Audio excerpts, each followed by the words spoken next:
Well, if anybody's curious, we are waiting. We only have two bills up today. One of them's on consent. We don't have a quorum yet, so we cannot move the consent calendar, and then we're waiting for our author. We do not have enough to start as a committee yet with a quorum, so we are just hanging out and waiting.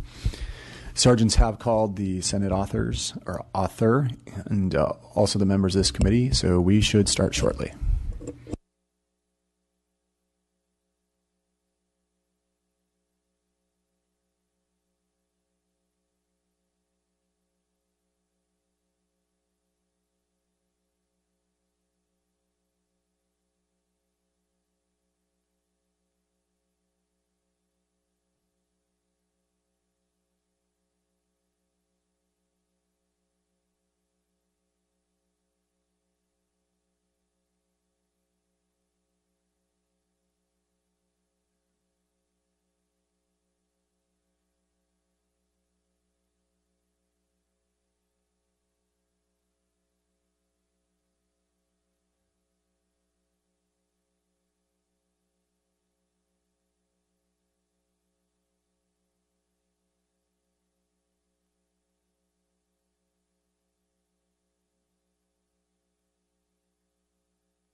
All right.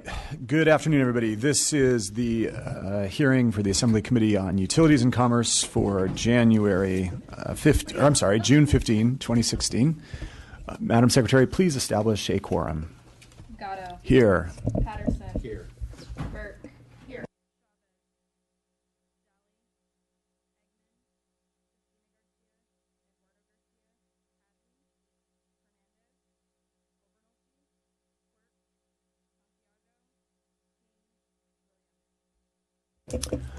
Alrighty, quorum is present. At this time, I'm going to entertain a motion on the consent calendar, which consists of one item, which is SJR 23 by Ms. Bates.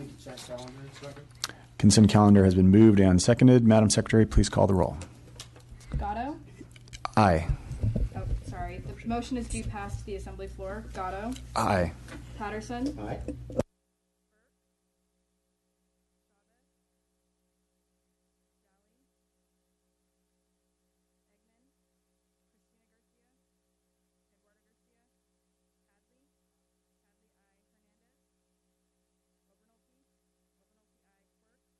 Quirk, aye. Santiago. King. Williams.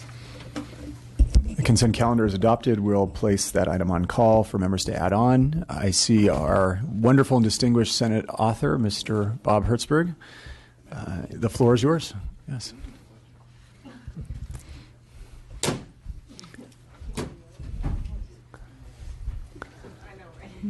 Welcome, Mr. Speaker. Those books look a little scary. Well, given the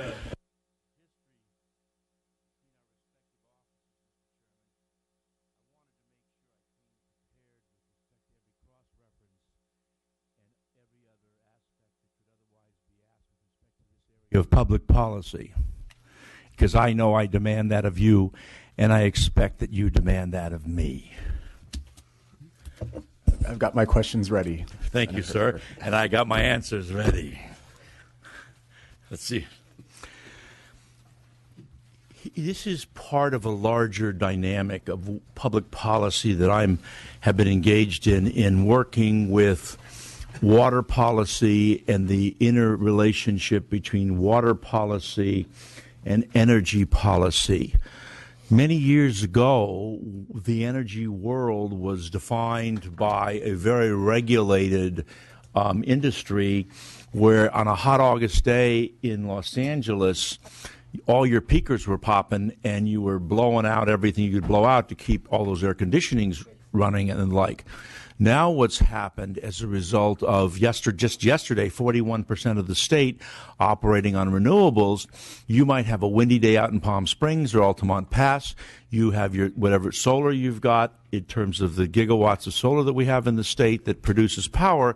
And so we actually have had through the CalISO, the independent systems operator, days where we have paid people to take power. We didn't just sell it cheap.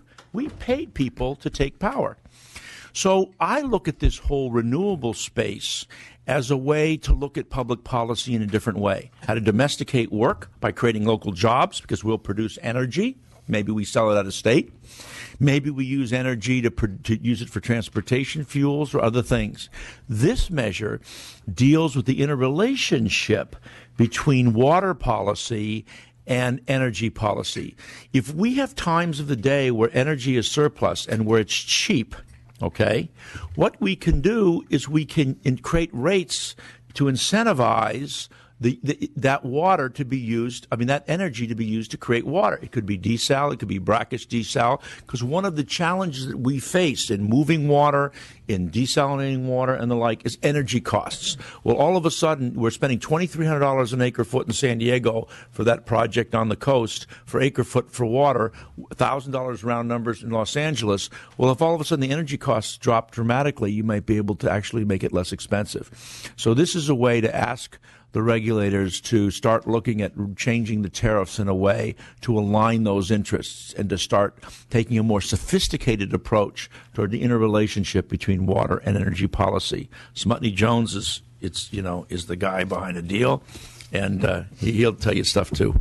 You've just doomed us. I'm going to go to your first witness. Yeah, I'm Jan Smutny Jones with the Independent Energy Producers Association, and we're sponsoring this bill. And it's kind of unique for us to get into the water area, but we thought that it was important to, I think, recognize what the senator just sort of laid out, which is California's been very successful in encouraging a large amount of renewable energy over the last several years. It is clear, based on the data we now have, that in the middle of the day, particularly in the springtime, we have an overabundance of solar energy that we think could be put to good use. A good public use, and that is the processing of water. And so, as the committee, I'm sure, is well aware, the number one cost of actually operating a facility, obviously there's capital costs in building these facilities, but once they're built, the number one cost of operating them is energy usage. And so, the idea here is being able to utilize that electricity to basically lower the operating costs of these systems for these public agencies. So we think it's a win-win. We think it's actually taking something that needs to be addressed anyway. It's not setting a specific rate for anything. It's telling the commission that it's clear legislative direction that they should be doing this. They have proceedings in which they can handle it, so we think it's a win-win, resolving a portion of the surplus problem while at the same time being able to process water. And we encourage your aye vote. And Mr. Chairman, to the extent that you're successful in your bold effort to redefine the Railroad Commission, I would suspect that it would be pretty easy to simply allocate these responsibilities that are done in conjunction with the CalISO for its successor agency or subdivision thereof. Terrific. Thank you. Next witness. Mr. Chair and members, Mike Dillon representing the California Association of Sanitation Agencies, all the major wastewater agencies, including some of the large cities. We believe a number of our agencies could play a beneficial role if this measure was enacted. Water recycling is very energy intensive, and so, for example, rather than doing recycling at night, which many of them do now, they could switch to daytime with the cheaper rates. Thank you. Let's go to public comment and support. Danielle Blassett with California Municipal Utilities Association. We have a supportive amendment, just some really small amendments, but we really appreciate the Senator's creative approach to helping advance these water projects. Hi, Sylvia Solisha on behalf of the City of Santa Monica in support. Thank you. Thank you. Any other public comment in support? How about witnesses in opposition? Seeing none. Public comments in opposition. Seeing none. Let's go to questions or comments from this panel. We have a motion by Ms. Burke, seconded by Mr. Obernolte. Are there any questions or comments? Mr. Daly. Thank you. So There's an exemption for Lassen County, I want you to know, Mr. Supervisor. this is a great bill. I love this bill. I know that Can we amend in my recycled water provisions from yesterday?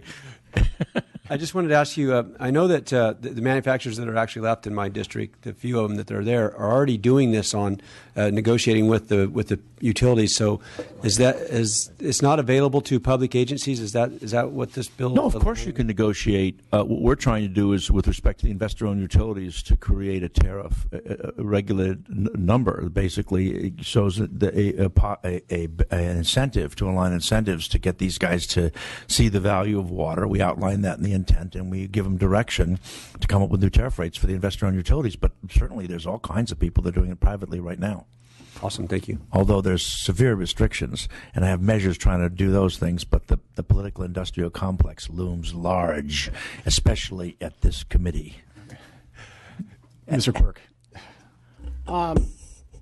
So the PUC is responsible for rate setting generally. Shouldn't they just be doing a general rate setting so people would shift their energy use to this time? And wouldn't that be enough of an incentive? Maybe. That's a possibility. It's interesting. I mean, I just think that, one of the challenges we have, and your chairman's dealing with this with respect to the nature of the PUC as an entity, is, they got 1,000 people over there. They're got a lot of silos. And if you start touching too many silos all over the place, alarm bells go off and the place starts going wiggy. So just from a political perspective, the notion of having a more focused deliverable, particularly given the challenges we face with the drought, given the extraordinary discussions we've had here with respect to RPS and all the energy-related issues, we could have gone that way. We actually talked about it a little bit in our office, but the idea of taking a more narrow approach, a more focused approach, we felt would be more responsible and suffer less opposition. Thank you. Mr. Patterson. Thank you. Mr. Mayor. How are you? Just real quick, so we procure at a rate, and we're going to discount the rate to incentivize users to utilize that rate? No, it's like a real-time use almost. You're not asking anybody to take a loss, okay? You're not. That's what I'm asking. No, Is there a loss in this somewhere? Not to my knowledge. If it was, you'd have the investor-owned utilities lined up from here to Texas. No, it's not about that. It's not about a loss. There's times when, because you have an oversupply, the price goes down. It's a market signal. And so what we're trying to do is to create a tariff that aligns that and says, okay, we're going to give a priority to that cheap power to these water producers so that we can produce water for less money, or move water, or recycle water, or whatever we're going to do that's so expensive in the world of water. Thank you. Yeah, no, it's not a cost. As I say, they would be here. The electricity has largely been paid for, and sometimes there's curtailment provisions, which in other words, you're paying for stuff and then you're not using it. But the idea is when the power gets that cheap, the idea here is to utilize it for something. When we're over procuring and there's too much in the afternoon and we have to let it go, where does it go? Sometimes it's curtailed. They shut the stuff down? Yes. When they can. Yeah. Sometimes they can't. And does that they mean stick it in the ground? Yeah, we're putting it in the ground, right? Yeah. It's just going away. Right. We bought it, and now it's going away. No, it's worse. It's not just cheap. I got stuff, and I'll say it's something that costs $5 for 35 cents. It's I'm going to make you pay me for taking it. That's how bad it's gotten. Okay, thank you. Yeah, think about them apples. And it's this committee's belief that this bill will. It comes down to we either pay people out of state to take these electrons, or we offer it to in-state entities that will improve our water situation. So, very good. Mr. Hadley. Thank you. One question on the other side of it, which is, what impact, if any, does this bill have on net metering or the relationship between some of the people who are generating the surplus electrons during the spring afternoons or the over-procurement periods? Is this just on one side of the equation, or is it broader than that? Well, it doesn't. It basically broadly tells the PUC in consultation with Cal ISO to come up with rates, right? So they'll consider that. But one of the issues that we have, exactly right, if people are curtailing, or now the smart meters mean that people are using their energy at a time where it's less expensive or the like, clearly there's an interrelationship, and that's what the PUC does. It looks at all these factors and makes those determinations ultimately. But at the end of the day, we've got this interesting dilemma, right? Years ago, when we were looking at the RPS and we're looking at all these factors, everybody's telling you the sky's falling, the costs are going to be through the roof, and this is horrible. Now we're in a situation, as I said just yesterday, 41% of the state's renewables, and that is not big hydro. That's the little stuff, and it's going to get bigger. And it's going to get bigger. There's two sides to the equation, as you correctly note. One side, this side is going to get bigger. The second side is either A, the distributed generation network is either going to produce, which requires less demand over here, or people will curtail through smart meterings, or they'll curtail by savings, by conservation, by having refrigerators or take electricity, or whatever it is. So you're going to have a growing group of assets over here, because we've now just said we're going to 50% renewables. You've got a shrinking use of energy over here and a much more efficient use of energy. And so the question we're going to face in the large architecture of all of this stuff is, what do we do with all that surplus? And my theory on the surplus is, one, you're going to sell it out of state. You guys are considering all that stuff now. If not now, it'll be the next legislature. Two, you're going to put it into cars and batteries and all those other kinds of devices that are otherwise done. Three, we're going to come up with creative ways like this with water to reduce costs, so that folks that wouldn't otherwise spend a bunch of money to recycle water or desal brackish water or whatever the issue was, now all of a sudden they're going to be incentivized to use electricity. So you're going to have this whole rebalancing, and it's kind of fun. It's a good time to be on this committee. Mr. Chavez. Senator. You know, I'm happy you're doing this. It's a shift, but I'm wondering, you know, this is going to go into effect in 2018, according to what I'm reading here, January. What happens if we decide to go to a regionalization in the ISO, just a component of some larger mechanism? How is it going to be financed or controlled then? It's the same thing. I mean, I think we're going to go regional. I think it's going to happen at some point because of the oversupply. We're going to, just like we sell, computer apps, we're going to sell electricity out of California because we're going to produce more. If you look at where the duck curve is going, we're going to actually produce a lot more. And so, to me, what I like about this is that it provides a market that harmonizes water development. Right? I mean, in Los Angeles, you guys up here in this part of the state, you recycle water. You put it back in the river, you clean it up, you use it again, you put it back in the river. We take it and we dump 500,000 acre feet into the ocean. Oh, boy, how intelligent is that, right? We treat it as trash versus as a resource.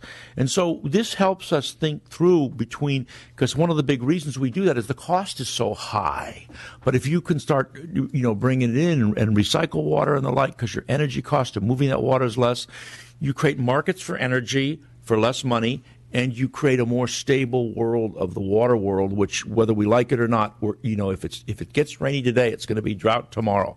We know that's going to be the case, and we got to be thoughtful policymakers in that regard, in my judgment. And being thoughtful policymakers and focusing on water, which is a critical need within the state.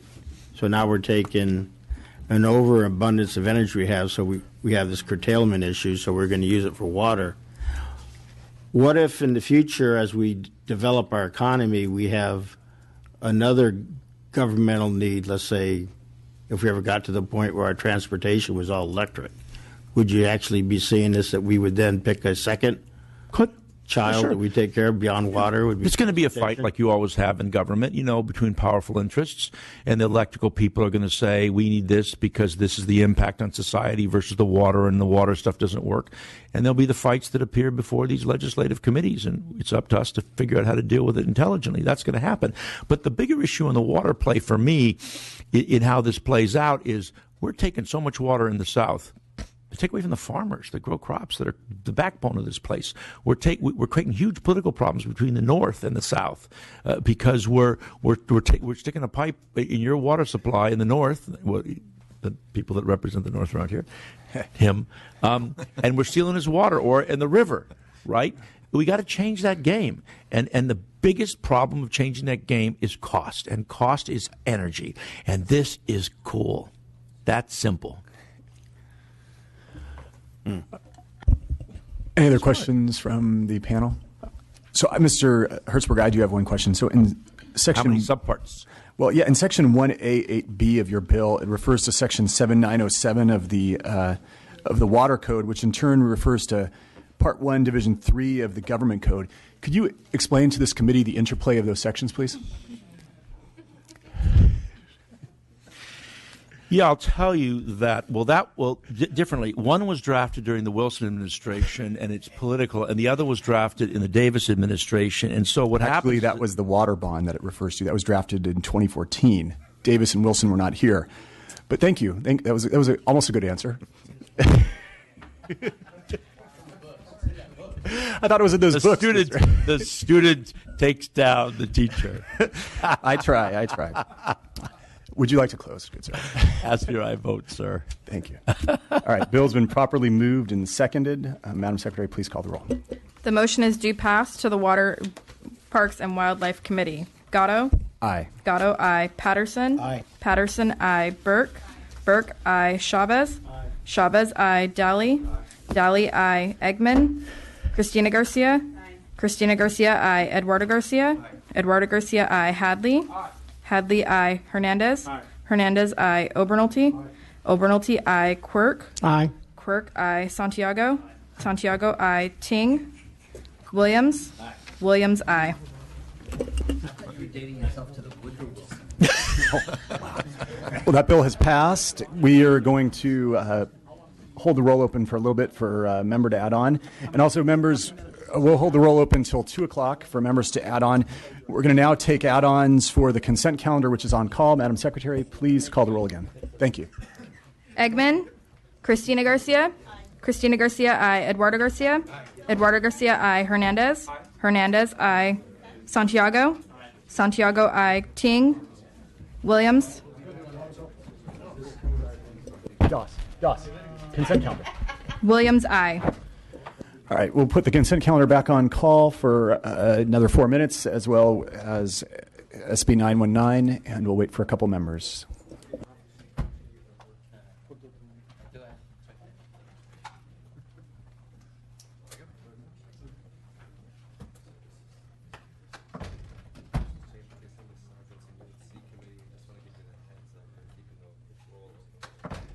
Mr. Gotti, you missed a very critical text of mine.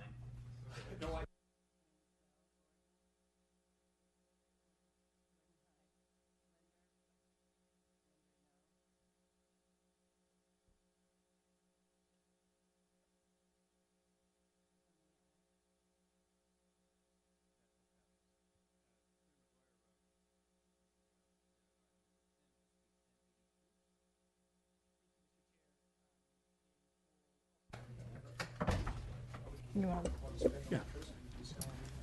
So lifting the call on the consent calendar and SB 919. SGR 23, Eggman? Aye. Eggman, aye. Ting? Aye. Ting, aye. SB 919? Lifting the call on SB 1919. Eggman? Aye. Eggman, aye. Ting? Aye. Ting, aye. All right, both those bills have passed, and this committee hearing is adjourned.